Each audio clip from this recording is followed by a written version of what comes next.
আসসালামু আলাইকুম, আশা করি আপনারা সবাই ভালো আছেন। তো আজকে আমি আপনাদের মাঝে আজকে যে বিষয় নিয়ে আলোচনা করব সেটা হচ্ছে কালীচারণ বীজ মন্ত্র, কালী মা কালীর বীজ মন্ত্র, মা কালীর প্রণাম মন্ত্র, শ্মশান কালীর বীজ মন্ত্র বা প্রণাম মন্ত্র, তা হচ্ছে শ্মশান কালীর ধ্যান মন্ত্র, শিবের প্রণাম মন্ত্র, বিশ্বহরি বা মনসার প্রণাম মন্ত্র। এসব নিয়ে আজকে আলোচনা করবো যে আসলে এসব কোন কি কাজের। আসলে যদি দেখবেন যে আপনারা হিন্দুরা যারা পূজা পানি করে তারা কিন্তু এসব মন্ত্র তাদের জানা আছে, কেননা এসব মন্ত্র ছাড়া কখনো পূজা পানি হবে না, এটা আপনারা মনে রাখবেন। আর আমি এসব মন্ত্র কেন কাজে লাগাই বা কিভাবে কাজে লাগাই সে বিষয়ে গল্প করি, আলাপ আলোচনা করি, তাহলে আপনারা বুঝতে পারবেন যে এসব মন্ত্রটা কতটা প্রয়োজন, এছাড়া বুঝতে পারবেন না। যেমন আপনি মা কালীকে চালান করতে যাবেন বা মা কালীর দ্বারা কাজ করে নিতে যাবেন বা যে কোনো কাজই করেন সেটা মা কালীর চালানের মাধ্যমেই করবেন। এখন মা কালীর চালানের মাধ্যমে যে করবেন, অনেকেই এই মা কালীর চালানের আগে যে মা কালীর বীজ মন্ত্র জপ করতে হয়, মা কালীর প্রণাম মন্ত্র জপ করতে হয়, এসব কিন্তু জানে না বা এসব কিন্তু গুরুজিরা এত সহজে বলেও না। কেন বলে না? কারণ একটা শিষ্য যতক্ষণ গুরুর মনের মতো না হইতে পারছে ততক্ষণ সে এসব বিদ্যা পায় না, বা এসব বিদ্যা তো আপনি ইউটিউবে যে কোনো জায়গাতেই পাবেন, কিন্তু মূলত পক্ষে আপনাকে বলে দিবে না যে এটা এই কাজের আগে এটা আগে জব করে নিতে হবে বা এভাবে কাজ করতে হবে, এটা কিন্তু বলে দিবেন আপনাকে। এই যে এই মন্ত্রগুলা, এই যে মা কালীর বীজ মন্ত্র, মা কালীর প্রণাম মন্ত্র, যখন আপনি মা কালীকে চালান করতে যাবেন তার আগে গুরু মন্ত্র জপ করে নিতে হয়। জপ করার পরে হাতের মধ্যে ফুল রাখতে হয়, ফুল রাইখা মা কালীর প্রণাম মন্ত্র জপ করে মা কালীর চরণে অর্পণ করে দিতে হয়। এই যে ভোগ বিলাতি যেগুলো আপনারা নিয়ে যান সেগুলো মা কালীর চরণে এভাবেই চরণে দিয়ে দিতে হয়। মা কালীর বীজ মন্ত্র এগুলা যখন আপনি প্রত্যেকটা কাজের আগে জপ করে নিতে হবে। মা কালীর বীজ মন্ত্র জপ করলে ওই ব্যক্তি সর্বদাই মা কালীর কৃপা তার উপরে থাকবেই, সে যে কোনো কাজে করুক মা কালীর কৃপা তার উপরে থাকবেই। আর প্রণাম মন্ত্র জপ করলে পরে কি হয়, মা কালী আপনার প্রতি খুশি হয়। আপনি যে কোনো কাজে করেন না কেন সে কাজে মা কালীর হাত থাকবেই বা মা কালী সে কাজে সহযোগিতা করবেই। অনেকেই আছে আমরা কি করি, শ্মশানে মা কালীকে চালান দিতে যাই। এটা যে কালী মন্দিরের কথা বললাম, আপনারা এটা আবার শ্মশানে প্রয়োগ করতে পারবেন, সমস্যা নেই।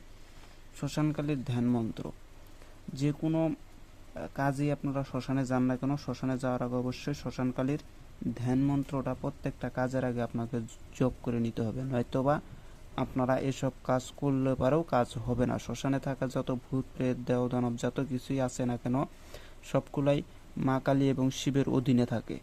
তাই মা কালী বা শ্মশান কালীকে যতক্ষণ থেকে না আপনি মন যতক্ষণ থেকে না মা কালীর এই ধ্যান মন্ত্র বা বীজ মন্ত্র জপ না করছেন ততক্ষণ থেকে মা কালী কিন্তু আপনার উপরে কৃপাও করবে না, আর আপনার এই শ্মশানে থাকা ভূত প্রেত আপনার কথার মতো চলবে না।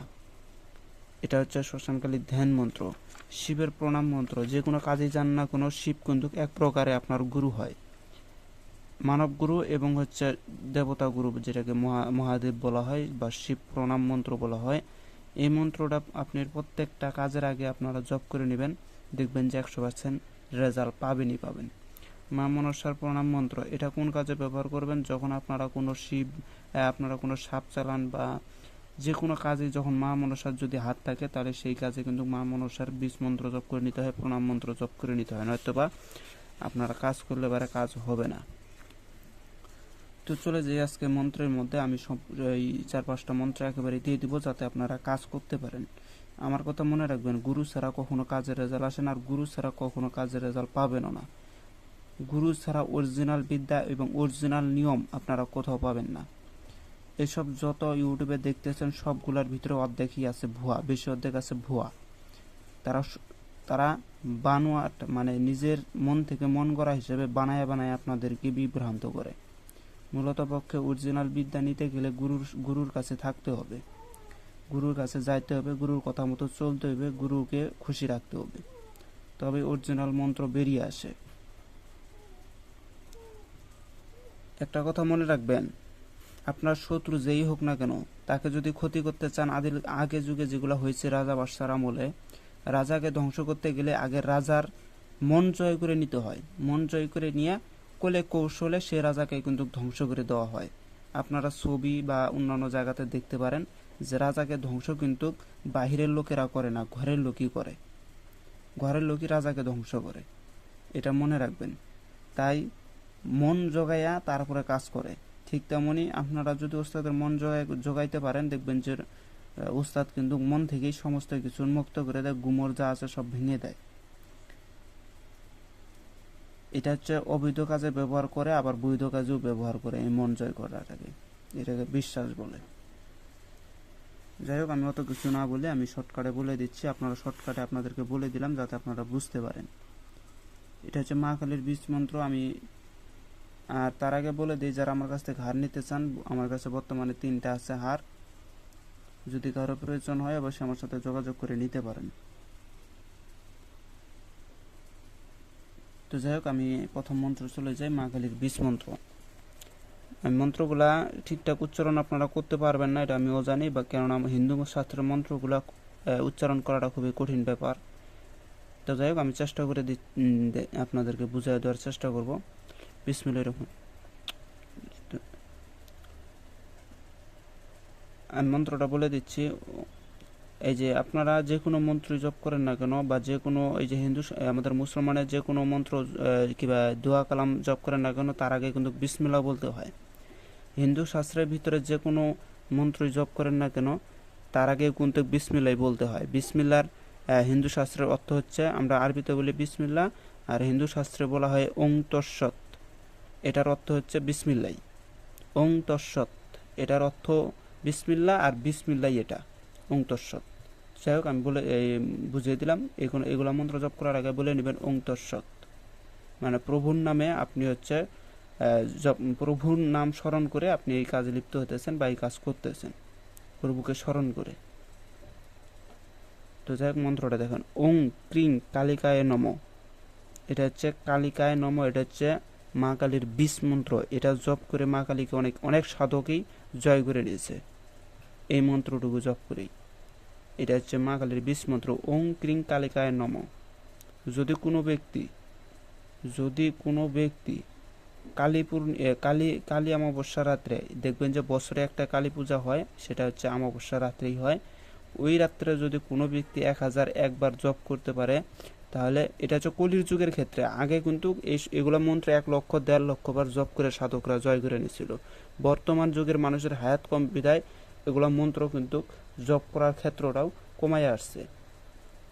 যদি কেউ 1001 বার জপ করতে পারে তাহলে কিছুটা নমুনা পাবে, কিন্তু মূলত পক্ষে এটাকে যদি আপনারা সাধন করতে চান, তবে কিন্তু আপনাদেরকে 51,000-এর উপরে জপ করতে হবে, তাহলে পাবেন, নয়তো পাবেন না।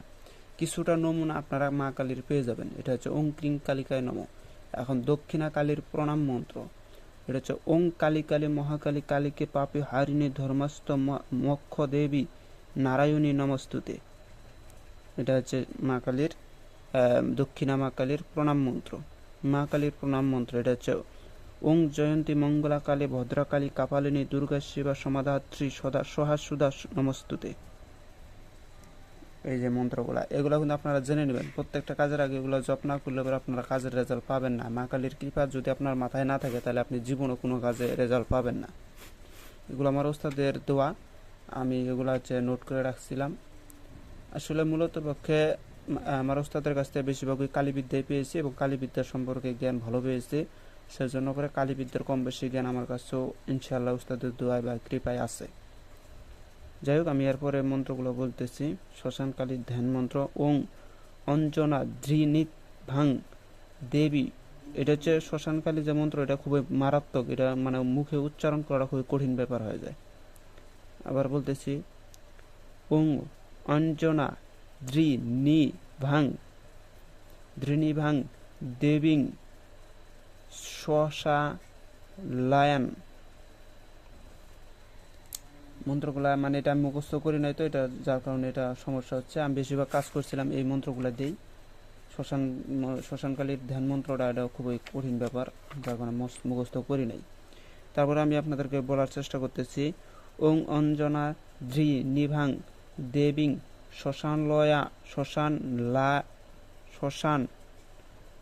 শ্মশানলয়া বাসিনীম নেত্রাং মুক্ত কেশিং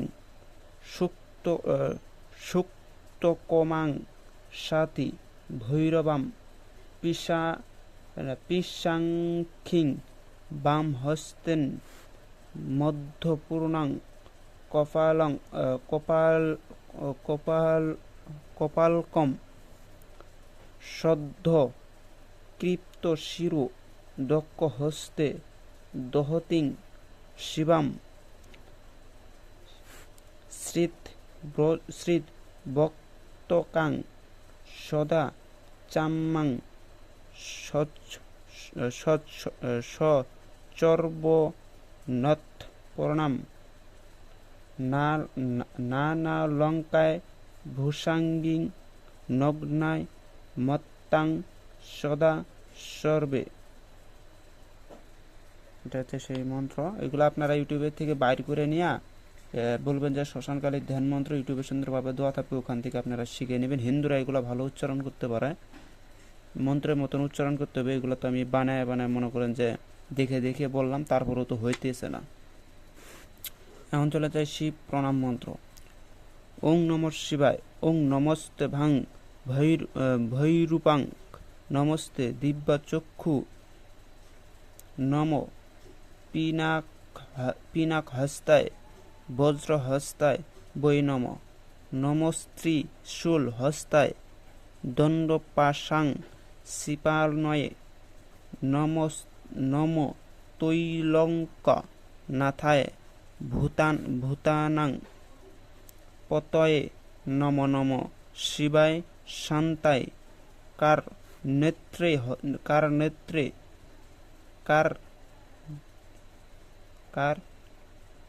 কারণত্বয় হেতবে নিবেদয়ামি চান্তানং তং গতি পরমেশ্বর। ওং নমঃ শিবায়। এটা হচ্ছে শিব প্রণাম মন্ত্র। এবার চলে যাই মা মনসার। ওং আস্তিকসা মুনেতাং ভগিনী বাসুকেস্ততা জরৎকারু মুনে পত্নী মনসা দেবী নমস্তুতে। এটা জরৎকারুর পত্নী মনসা দেবী, বাসুকার কন্যা, এরকমই এটার অর্থ আছে। যাই হোক, আমি অত কিছু বলতেছি না, কারণ আমি যেহেতু এই পক্ষে ভালো বুঝি না।